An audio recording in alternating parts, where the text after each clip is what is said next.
오늘 제목 이제 한번 같이 큰 소리로 읽겠습니다. 부모 공경 약속 있는 첫 계명. 오늘은 2018년도 어버이 주일로 지키는 날입니다.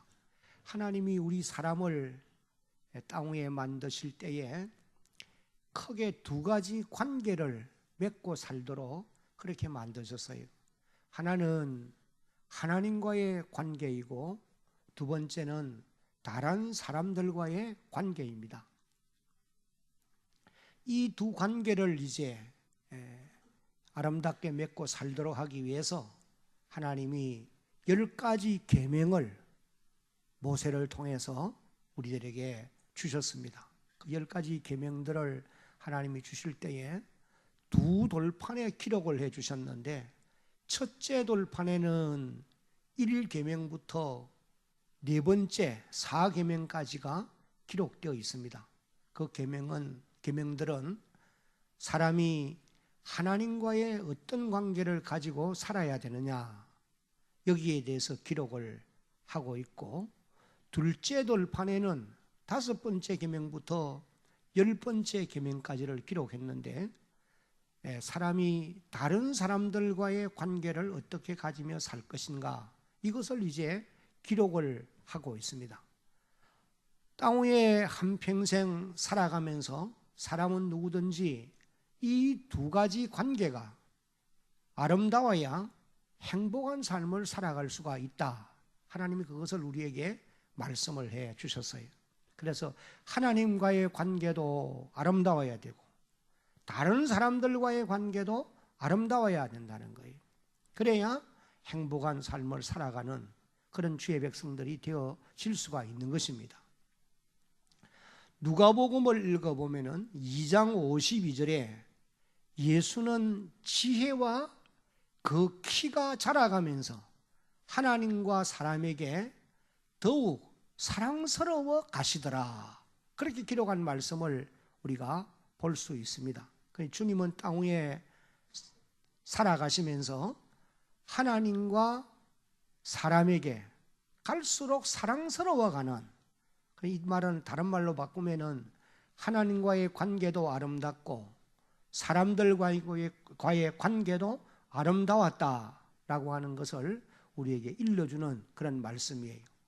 오늘 여기 이제 2부 예배에 참여하신 사랑하는 교우 여러분들도 앞으로 이 땅 위에 사는 날 동안 하나님과의 관계도 아름다워야 되고 다른 사람들과의 관계도 아름답게 살아가는 그런 하나님의 사람들이 되어지기를 먼저 예수님의 이름으로 축복합니다. 크게 아멘. 하나님이 다른 사람과의 관계에 대해서 이제 말씀을 하시면서 둘째 돌판 첫머리에 제5계명 내 부모를 공경하라, 이 말씀을 이제 기록해서 주셨던 것입니다. 최초로 이제 하나님이 부모 공경에 대해서 주신 말씀이 출애굽기 20장 12절 말씀이에요. 한번 같이 이제 이 말씀을 읽어봅니다. 시작.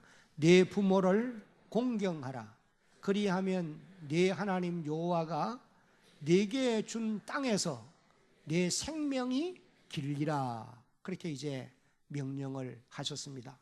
그런데 모세가 이 말씀을 시내산에서 받은 이후 약 한 40년이 지난 그런 때에 이스라엘 백성들을 모압 평지에 불러놓고 이 10계명을 다시 이제 자기 백성들에게 일깨워 주시면서 신명기 5장 16절에 이렇게 재해석을 해 주셨어요. 너는, 여기 이스라엘 백성들을 두고 표현한 말씀입니다. 너희는, 그런 말씀이죠. 너는 네 하나님 여호와께서 명령을 한 대로 네 부모를 어떻게 하라? 공경하라. 그 다음에 이제 조건을 말씀하십니다. 그리하면, 어떻게 하면? 네 부모를 공경하면 네 하나님 여호와가 네게 준 땅에서 내 생명이 어떻고? 길고, 그 다음에 뭐라고 그랬습니까? 복을 누리리라. 그러니 생명이 길고 장수하고 그 다음에 복을 누리면서 살아가는 그런 은총을 입게 되어질 것이다. 이렇게 재해석을 해 주셨어요. 여러분, 하나님이 주신 이 계명들을 살펴보면은 다른 모든 계명들은 다 명령함으로 끝을 맺습니다. 예를 들면은 제6계명은 살인하지 말지니라 명령으로 끝나요. 제7계명도 간음하지 말라. 제8계명도 도둑질하지 말라. 제9계명도 내 이웃을 대하여서 거짓 증언하면 안 된다. 그 다음에 마지막 10번째 계명은 내 이웃의 소유를 탐내지 말라. 명령으로 다 끝이 납니다. 그러나 이제 제5계명은 명령으로 끝나는 것이 아니고 거기에 조건을 붙여요. 약속을 주셨어요. 뭐라고 약속하셨느냐? 그리하면 네가 땅에서 잘 되고 장수의 복을 누리는 이런 은총을 누리게 되어 있다. 그렇게 이제 말씀을 하셨습니다. 그래서 제5계명은 약속이 있는 첫 계명이다. 그렇게 이제 사도 바울이 오늘 우리가 읽은 본문을 통해서 말씀을 해 주신 것입니다. 그런데 시대마다 보면은 많은 사람들이 제5계명을 잘 순종하지를 않았다는 거예요. 만약에 이것을 잘 순종했다고 하면은 하나님이 이런 계명을 주실 필요가 없겠죠. 그래서 타락한 인간은 본능적으로 부모를 공경하며 살도록 그렇게 되어 있지 않다는 거예요. 오늘 우리가 살아가고 있는 이 시대의 사람들도 보면은 이 제5계명이 너무나 등한시 여겨지는 이런 시대를 지금 우리가 살아가고 있다고 말할 수가 있습니다. 사도 바울이 디모데후서 3장 1절로 5절까지의 말씀을 보면은 말세에 고통하는 때가 이르게 되는데 사람들이 자기를 사랑하고 돈을 사랑하며 자긍하며 교만하며 그러면서 이제 쭉 악한 모습들을 열거하다가 2절 마지막 부분에 가서 보면은 이렇게 말씀을 합니다. 한번 따라합시다. 부모를 거역하며. 마지막 고통하는 때가 오는데 그런 때는 사람들이 부모를 거역하는 때가 온다는 거예요. 여러분, 오늘 우리가 살아가고 있는 이 시대에 많은 사람들이 이런 모습으로 살아가고 있다. 그렇게 지적을 할 수가 있을 것입니다. 이 세상에는 자녀 없는 부모는 있을 수 있어요. 왜? 낳지 않으면 자녀가 없어요. 그러나 부모 없는 자녀는 있을 수 없는 것입니다.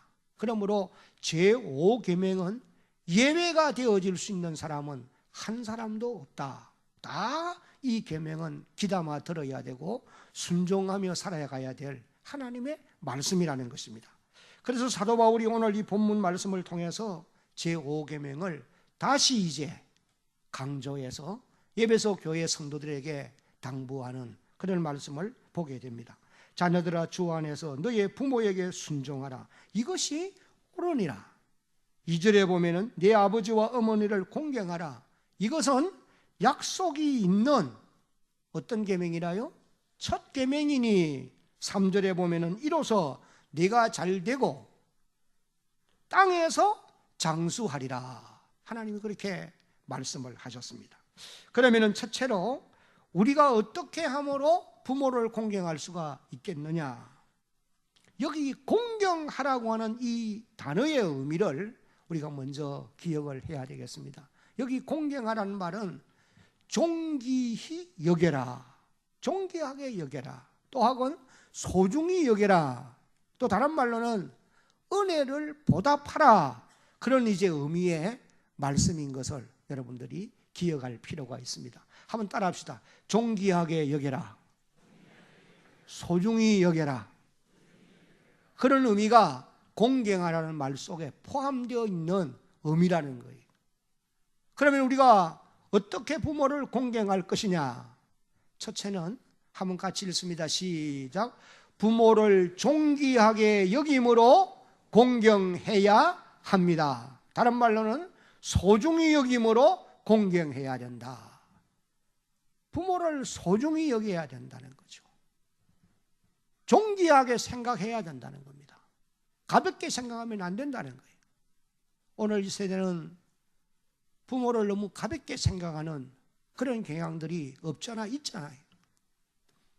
여러분, 우리 이 몸의 장기 가운데, 안에 있는 장기들 가운데 가장 무거운 것이 간이라고 그래요. 간. 이 간이라고 하는 단어가 공경이라는 단어와 히브리어에는 같이 사용해요. 카베트라고 하는 단어를 사용하는데, 이 말은 간이라는 단어와 공경이라는 단어가 같다는 거예요. 이건 뭘 우리에게 의미하는 것이냐? 부모를 공경하는 것은 마치 사람이 자기의 장기를, 간을 소중히 여긴 같이 그렇게 부모를 소중히 여겨야 된다. 이것을 우리에게 이제 일깨워주는 의미라. 그렇게 이제 말씀하는 것을 보게 되어집니다. 여러분 속에 있는 장기를 우리가 얼마나 더 소중하게 여깁니까? 그와 같이 부모를 존귀하게 여기고 소중히 여길 줄 아는 이런 하나님의 사람들이 되어야 된다. 이것을 말씀을 하시는 것입니다. 열왕기상 2장을 읽어보면은 솔로몬이 왕이 된 이후에 그의 어머니를 얼마나 소중히 여기는가 공경하는 모습을 우리에게 이제 보여주고 있어요. 열왕기상 2장 19절에 보니까 이렇게 기록되어 있습니다. 밧세바가 이에 아도니아를 위하여 말하려고 솔로몬 왕에게 이르니 왕이 어떻게 하여? 일어나. 그 다음에 어떻게 합니까? 영접해 드립니다. 그 다음에 또 어떻게 하지요? 절을 한 후에 다시 왕자에 앉고 왕의자에 앉고 그의 어머니를 위하여 무엇을 했습니까? 자리를 베풀어요. 그리고 그가 그의 오른쪽에 앉는지라 그렇게 표현을 합니다. 기록하고 있습니다. 이건 바로 솔로몬이 그의 어머니를 소중히 여기는, 공경하는 그런 모습이라고 볼 수가 있습니다. 부모가 비록 자신이 왕이지만은 오셨으니까 그분을 일어나서 영접하고 그리고 절을 한 이후에 그리고 자기는 의자에 앉아서 어머니의 자리를 배석해드리고 그의 오른쪽에 앉도록 이렇게 배려하는, 이것은 부모 공경의 아름다운 모습을 오늘 우리에게 보여주는 것이다 라고 말할 수가 있습니다. 그리고 또 성경에 보면은 레위기 19장 3절에는 너의 각 사람은, 한번 따라합시다, 부모를 경외하고, 이 경외한다는 말은 하나님을 경배하는, 하나님을 숭배하는 그런 표현의 그런 이제 의미로 사용하고 있는 단어라고 보시면 돼요. 그러니까 마치 오늘 세상 사람들이 하나님을 경외하듯이 섬기듯이 자기 부모를 그렇게 해야 된다. 이것을 이제 우리에게 교훈하고 있는 것입니다. 그리고 또 신명기 27장 16절에 이 말씀을 함께 읽겠습니다. 시작. 그의 부모를 경홀히 여기는 자는 저주를 받을 것이라 할 것이요 모든 백성은 아멘 할지니라. 이 말씀은 자기 부모를 가볍게 여기면 안 된다, 경홀히 여기면 안 된다는 거예요. 대수롭지 않게 생각하면 안 된다는 거예요. 부모를 어떻게 공경할 것이냐? 첫째는 존귀하게 여기고 소중히 여김으로 공경하는 그런 하나님의 사람들이 되어야 될 것을 말씀을 하셨습니다. 그 다음 이제 두 번째로 어떻게 함으로 공경할 것이냐? 다 같이 시작. 부모의 권위에 순종함으로 공경하여야 합니다. 로마서 13장 1절을 읽어보니까 모든 권세는 하나님께로부터 나지 않음이 없느니라 그렇게 이제 말씀을 하시고 계십니다. 부모는 신적인 권위를 가지고 있다는 거예요. 하나님이 주신 신적인 권위를 가지고 있다. 그래서 족장 시대를 보면은 아브라함과 이삭과 야곱 이런 족장 시대를 보면은 부모는 왕이요, 제사장이요, 선지자의 역할을 감당하던 신적인 권위를 가진 그런 분이었음을 알 수가 있습니다. 그런데 오늘 우리가 살아가는 이 시대에도 그런 권위가 결단코 없어진 것이냐? 아니라는 거예요. 그런 권위를 가지고 있다는 것입니다. 그러므로 오늘 자녀된 우리는 부모님께 순종하는 이런 자세를 가져야 되는 것입니다. 마치 인간이 하나님께 순종하듯이 부모에게도 순종해야 된다고 하는 말씀입니다. 그래서 오늘 바울 사도가 에베소 6장 1절에서 자녀들아 너의 부모를 주 안에서 순종하라, 이것이 옳으니라, 그렇게 말씀을 하시고 계십니다. 그래서 우리의 주 되신 예수님께서도 땅 위에 사시는 날 동안 순종의 모본을 보이신, 육신의 부모님에게 순종의 모본을 보이신 이런 기록을 우리가 보게 됩니다. 누가복음 2장 51절을 한번 같이 읽어봅니다. 예수께서 함께 내려가사 나사렛에 이르러 순종하여 받드시더라. 그 어머니는 이 모든 말을 마음에 두니라. 여기 순종하여 받드시더라, 이 말씀은 예수님께서 12살 때부터 30세까지의 행적에 대해서는 기록이 없습니다. 단 이 한 구절이 기록되어져 나와요. 그 주님이 어떻게 18년 세월을 사셨는가 하는 것을 우리가 이 말씀을 보면서 짐작할 수가 있는 것입니다. 예수님은 하나님의 아들이시고 하나님이시면서도 육신의 부모님께 순종하는 이런 삶을 사셨다는 것입니다. 그러므로 오늘 우리들도 이 모본을 본받아가는 그런 하나님의 사람들이 되어야 하는 것입니다. 그 다음에 이제 세 번째, 어떻게 함으로 공경할 것이냐. 다 같이 한번 읽어봅니다. 시작. 필요할 때 부모를 보살펴 드리고 즐겁게 함으로 공경해야 합니다. 잠언 23장 24절 25절에 의인의 아비는 크게 즐거울 것이요 지혜로운 자식을 낳은 자는 그로 말미암아, 지혜로운 아들로 말미암아 딸로 말미암아 무할 것이라? 즐거울 것이니라. 그 다음에 25절을 같이 읽어봅니다. 시작. 네 부모를 즐겁게 하며 너를 낳은 어머니를 기쁘게 하라. 잠언 기자는 부모를 기쁘게 해야 될 것을 여기서 이제 말씀을 하셨고, 그리고 또 창세기 46장과 47장을 읽어보면은 요셉이라고 하는 사람은 자기 아버지 야곱을 고센 땅 가까이에 이제 모셔놓고 먹을 양식, 입을 옷, 그리고 모든 필요를 공급해 드림으로 복양하는, 효성을 다하는 이와 같은 모습을 우리에게 보여주고 있습니다. 창세기 47장 12절을 읽어보면 그의 아버지와 그의 형들과 그의 아버지의 온 집에 그 식구를 따라 먹을 것을 주어 뭘 하였다고 그랬어요? 복양하였더라, 효성을 다했더라, 그렇게 이제 기록을 하고 있는 것입니다. 믿음의 사람들은 하나님의 말씀을 따라서 효성을 다하는, 부모의 필요를 공급해주고 그리고 기쁘게 해드림으로 행복한 삶을 살아가도록 만들었다라고 하는 것을 우리에게 보여주는 말씀이에요. 예수님이 땅 위에서 공생애를 사시는 동안에 유대인들에게는 고르반이라고 하는 사상을 가졌어요. 사상이 있었어요. 근데 그것은 이제 사람들이 만들어낸 사상인데, 이것은 제물을 구별하여 하나님께 드리는 그런 하나의 사상입니다. 이건 결단코 잘못된 것은 아니었어요. 좋은 뜻으로 하나님께 제물을 구별해 드린다, 그런 의미로 이제 정한 것인데, 이것을 악용해서 부모 공경을 등한시하는 이런 잘못들을 범했던 것입니다. 예를 들면은 소유가 있습니다. 부모를 공경할 수 있는 소유가 있는데도 공경하지 않기 위해서 이건 하나님께 드려진 것입니다. 그리고는 그것을 가지고는 부모를 공경하지 않는다는 거예요. 그래서 부모들이 고난을 겪고 어려움을 겪었던 이런 일들이 있었어요. 그래서 예수님이 이 유대인들을 향하여서 아주 무섭게 책망합니다. 너희가 어찌하여 사람의 계명을 따라 가지고 하나님의 계명을 거역하느냐. 하나님의 계명이 우선이라는 거예요. 부모 공경이 우선이지 너희가 만든 고르반 사상이 우선이 아니라는 겁니다.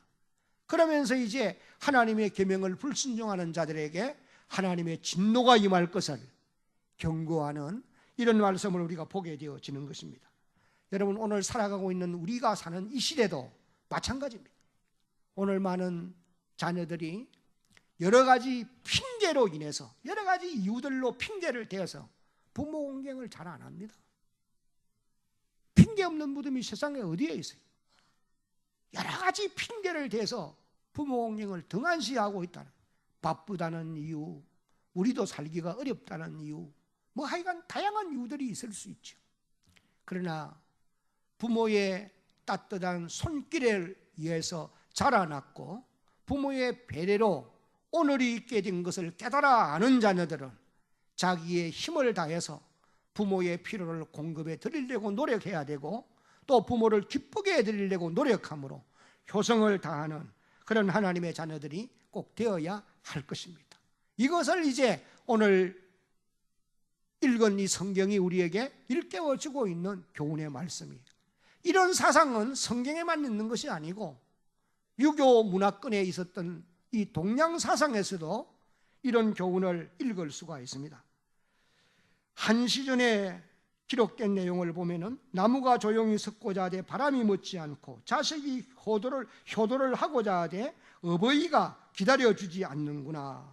이런 식기는 효도할 기회를 잃어버리고 나면은 다시는 찾을 수가 없다는 거예요. 그 자녀들이 핑계로 내 형편이 좀 나으면은 효성을 다하겠습니다 그러는데 형편이 조금 나아지고 나니까 부모는 노쇠하여 세상을 떠나고 안 계시는 거예요. 그래서 한탄하면서 지은 시가 바로 이 글귀인 것입니다. 그리고 또 송강정철이라고 하는 사람은 그의 송강가사에서 어버이 살아계실 때 섬길 일랑 다하여라. 지나간 후면 애달다 의하리. 평생에 고쳐 못할 일이 이뿐인가 하노라. 어버이 공경은 생전에 해야 되지, 기회가 지나가고 나면은 아무리 애달프게 생각해도 소용이 없다는 거예요. 여러분, 우리가 얼마든지 경험해 볼 수 있는 일들이잖아요. 우리 교우들 가운데는 부모님께 효성을 다하는 분들이 참 많이 있었고 지금도 있어요. 그러나 이제 그 어른들이 앞서서 이 세상을 떠나 천국으로 돌아가고 난 다음에 이런 어버이 주의를 만나게 되면은 자신 혼자서 지난 날을 생각하며 안타까워하는 그런 경험들을 아마 여러분들도 다 해보리라 생각합니다. 바로 송강정철이 표현하는 말씀이 그렇다는 거예요. 어버이 살아계실지에 섬길 일랑 다 해라. 세월이 지나간 이후에 애달다 의할 수가 없다는 거예요. 여러분, 오늘 우리는 부모의 필요를 공급해 드리고 또 즐겁게 해드림으로 효성을 다하는 하나님의 사람들이 되어야 합니다. 그 다음에 네 번째, 어떻게 함으로 공경할 것이냐. 믿지 않는 부모가 계실 때는 복음을 전해서 영혼을 구원함으로 공경해야 된다. 이것은 하나님이 우리에게 주시는 아주 엄한 명령의 말씀인 것입니다. 이 땅의 인생 걸음은 70이요 강건하면 80이라고 했습니다. 물론 조금 더 살 수는 있습니다. 그러나 영혼은 영원한 하나님의 나라에서 영원토록 살게 되는 거예요. 영혼이 구원받지 못하면 지옥의 형벌을 면할 길이 없습니다. 그러므로 오늘 믿지 않는 부모님이 계신 분들은 복음을 전해서 구원함으로 효성을 다하는 자녀들이 되어야 할 것입니다. 그러면 이제 크게 두 번째로 왜 우리가 부모를 공경해야 되느냐, 그 이유에 대해서 몇 가지를 요약하면은, 첫째는 한번 같이 읽습니다. 시작.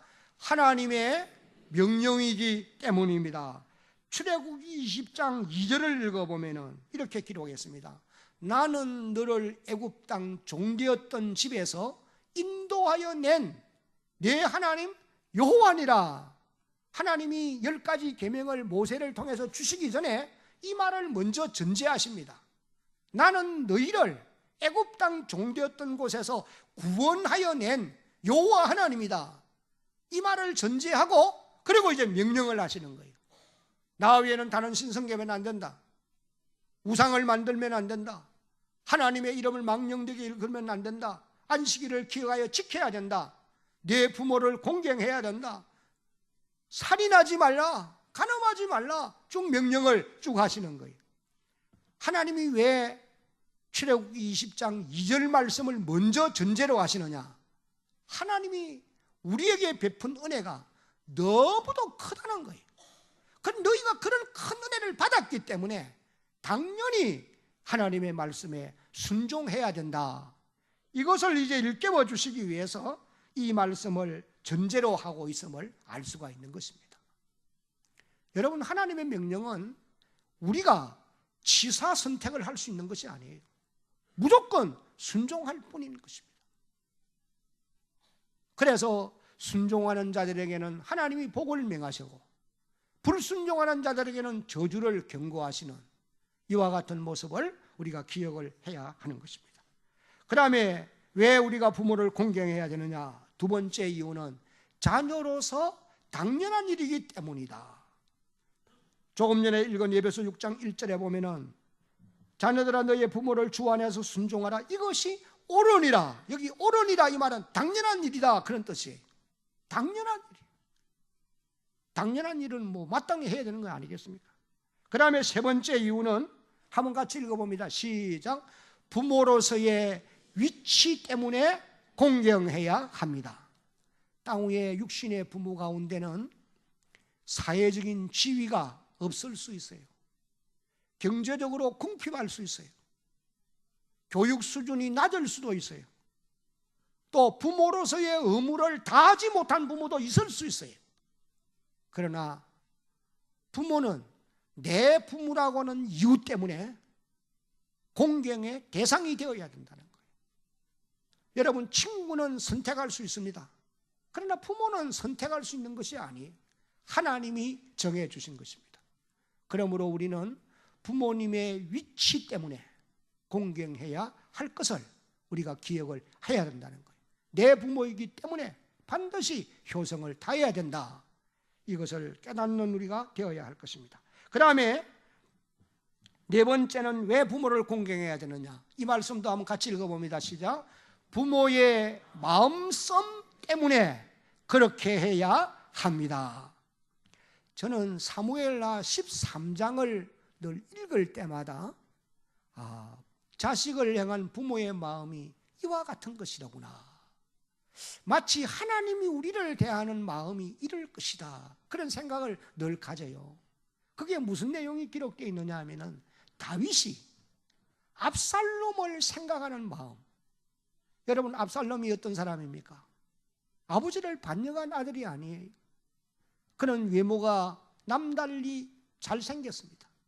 그래서 많은 사람들로부터 추앙을 받은 것이 있어요. 그런데 이것들을 이용해서 아버지를 속이고 계속 거역합니다. 나중에는 어떻게 합니까? 자기가 스스로 왕이 되어서 예루살렘 궁으로 들어오고 아버지는 쫓겨서 기드론 시내를 맨발로 쫓겨가면서 눈물로 그 강을 건넙니다. 그런데도 이 다윗은 압살롬을 원망한 표현은 한마디 없습니다. 그리고 나중에 이제 다윗의 군대가 압살롬의 군대와 싸우기 위해 나갈 때에 다윗이 그의 장수들 요압과 아비새와 이때 이런 장수들을 불러놓고 이렇게 당부를 해요. 너희가 나가서 전쟁을 할 때에 내 얼굴을 보아서 아들 압살롬을 좀 불쌍히 여겨달라. 그런데 이 장수들은 이 다윗의 말이 이해가 안 되는 겁니다. 자기의 생명을 지금 노리고 있는 아들인데, 그래서 전쟁에 나가서 이제 요압의 칼에 압살롬이 죽었잖아요. 이 소식을 이제 전해 들은 다윗이 사무엘하 19장 2절로 4절까지를 읽어보면 얼마나 슬퍼하는지 이제 거기에 표현되어 있어요.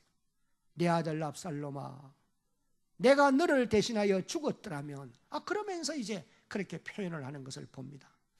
여러분, 이런 마음이 자녀를 향한 부모의 마음이다, 그렇게 생각할 수가 있다는 거예요. 아마 오늘 여기 부모된 여러분들도 자녀들을 대해서 항상 이런 마음을 가지고 있으리라, 그런 생각을 해봅니다. 하나님이 우리를 대하는 마음이 역시 이러하다는 거죠. 우리는 거역하고 또 거역하는데도 우리를 언제나 잊지 않고 생각하시고 하면 조금만 어떻게 하면 회개하고 돌아올까 기다리는 마음. 여러분, 부모의 마음씀을 우리가 안다고 하면은 부모를 공경하지 않을 수 없어요. 저도 우리 어른들이 계실 때에 새벽 기도를 이제 나오려고 보면은 그 우리 장모님, 어머님이 먼저 새벽 기도를 꼭 가시거든요. 꼭 나가면서 신발을 딱 편하게 신을 수 있도록 딱 돌리려고 나가시는 거예요. 그래서 제가 배워가지고 저도 지금 그렇게 좀 해보려고 하는데 꼭 그렇게 해놓고 나가요. 그래서 제가 그걸 보면서 마음씀이 자식을 향한 부모의 마음씀이 바로 이런 것에서부터 나타나는 것이다. 그런 생각을 가져요. 여러분, 동양 사상에도 자식을 향한 부모의 마음들을 얼마든지 우리가 읽을 수 있잖아요. 우리가 어버이날을 맞든지 어버이 주일을 당하면은 한 번씩 부르는 어머니의 노래, 양주동 씨가 지은 어머니의 노래. 거기에 보면은 그런 가사가 이제 기록되어 있죠. 자식을 향한 부모의 마음씀이 어떻게 나타나는가, 이걸 이제 잘 표현하고 있는 그런 내용이죠. 나실 때 괴로움 다 잊으시고 기르실 때 밤낮으로 애쓰는 마음, 진자리 마른 자리 가라앉으시며 손발이 다닳도록 고생하시네. 하늘날에 그 무엇이 높다 하리요, 어머니의 희생은 가히없으라. 어려서 남고 없고 얼려주시고 자라서는 뭉기되어 기다리는 마음, 알을 쌓아 그릇될 쌓아 자식 생각에 고우시던 이마 위에 주름이 가득. 땅 위에 무엇이 높다 하리요, 어머니의 정성은 지극하여라. 사람의 마음 속엔 온 가지 생각, 여러 가지 생각을 가진다는 거예요.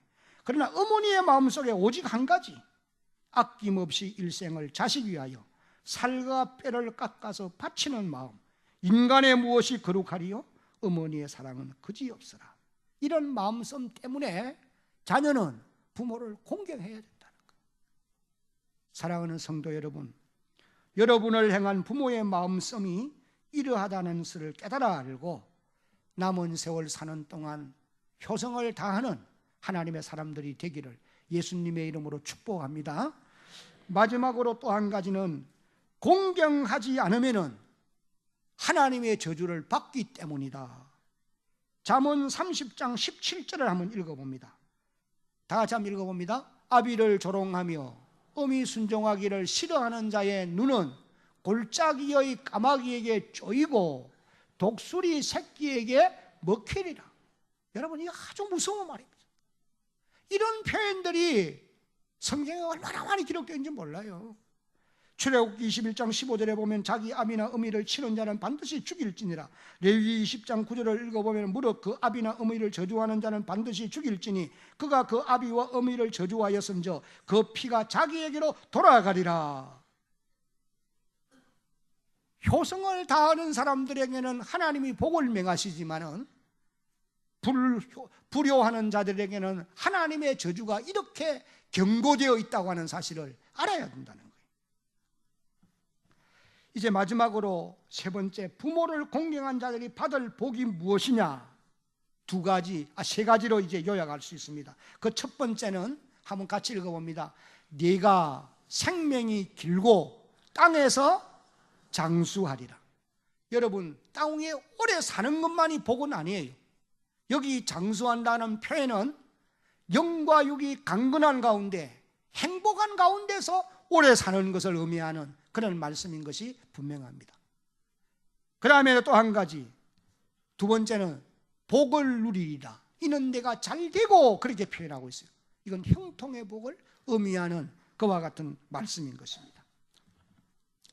요셉 같은 사람은 참 효성스러운 아들이에요. 그러니까 하나님이 그의 가는 길을 형통케 해주신 이런 기록을 창세기 39장 이후를 읽어보면 잘 알 수가 있습니다. 땅 위에 위대한 하나님의 사람들은 다 하나같이 효성스러운 자녀들이었어요. 그래서 하나님이 그들의 가는 길을 인도해 주신 이런 놀라운 역사를 우리가 볼 수가 있고 들을 수가 있는 것입니다. 미국의 초대 대통령인 조지 워싱턴이라는 사람도 아주 효성스러운 사람이었다고 하는 것을 기록하고 있는 것을 읽을 수 있습니다. 그가 청년 시절에는 뱃사람이 되는 것이 자기의 꿈이었는데 어머니에게 하직 인사를 하러 왔을 때 어머니가 아주 슬퍼하는 것을 보았어요. 그래서 그의 하인에게 어머니가 저렇게 싫어하는 일을 내가 할 수가 없다. 자네가 가서 배에 있는 모든 내 짐을 다시 가져오라. 그래서 어머니의 순종을 따라서 뱃사람이 되지 않았어요. 그랬더니 그때 이 어머니가 그 아들에게 이렇게 복을 빌었습니다. 부모를 공경하는 자를 하나님께서 복 주신다는 성경 말씀처럼 내 장래에 큰 복이 있을 것이다. 그렇게 복을 빌었다는 거예요. 워싱턴은 대통령이 되기까지 성공할 수 있었던 것은 부모를 공경한 자에 대한 하나님의 축복으로 그렇게 되었다. 그렇게 기록한 것을 우리가 보게 됩니다. 오늘도 여러분들이 부모를 공경하는 이런 자들에게 하나님이 주시기로 약속한 복을 누리게 될 줄로 믿으시기를 바랍니다. 자식들에게, 세 번째는 자식들에게 효도를 받게 된다라고 우리에게 가르쳐주고 있어요. 갈라디아 6장을 읽어보면 사람이 무엇으로 심든지 심은 대로 거두게 되어 있다는 거예요. 효를 심으면 효를 거두게 되어 있고 불효를 심으면 불효를 거두게 되어 있다는 거예요. 네가 무엇으로 심든지 심은 대로 거둘 것이다. 하나님 우리에게 말씀을 해 주셨습니다. 이제 말씀을 맺겠습니다. 제5계명은 시대를 초월해서 우리 모두가 지켜야 될 하나님의 계명이에요. 바라는 것은 이 계명을 여러분과 여러분 자손들이 계속해서 잘 지켜서 하나님이 약속한 복을 누리며 살아가는 대한교회 모든 성도들이 되어지기를 예수님의 이름으로 축복합니다.